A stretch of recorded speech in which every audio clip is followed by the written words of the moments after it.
তো আমরা আপনাকে এখানে দেখাবো আপনি কীভাবে মেজারমেন্ট করবেন। তো ধরেন আপনার রোমের যে মেজারমেন্টটা করবেন সেটা ধরেন এটা আপনার রোম। তো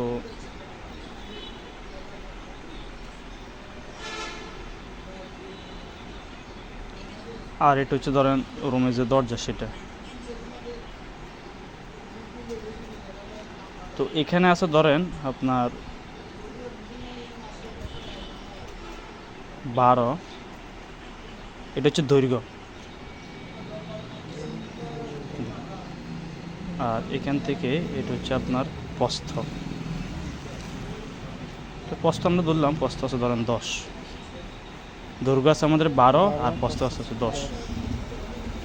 আর এক্ষেত্রে অবশ্যই খেয়াল রাখতে হবে, যদি আপনি নর্মাল হিসাব করেন, নর্মাল হিসাব 1 টন এসি বাসা বাড়ির ক্ষেত্রে 120 স্কোয়ার ফিট পর্যন্ত কভার করতে পারে।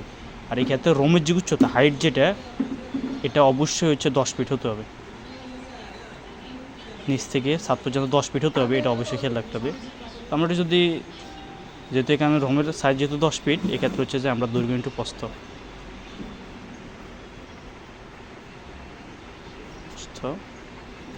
এখানে 12 ইন্টু 10, এখানে কত 120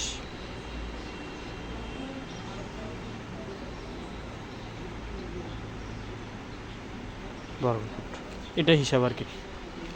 তো এটাকে যদি আপনার কোম্পানি বলতেছে 120 দিয়ে যদি আমরা ভাগ দিই, তাহলে এখানে আপনার 1 টন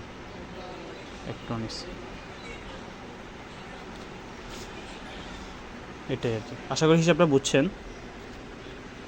রোমের দৈর্ঘ্য লম্বা যেটা আর প্রস্থ গুণ দিবেন যেটা আসে। যদি 120 এর উপরে 130 বা 40, সেক্ষেত্রে আপনি 1.5 টন নিতে পারেন, যদি উপরে যে টপ ফ্লোর হয় আর কি। আশা করি বুঝছেন হিসাবটা। ধন্যবাদ।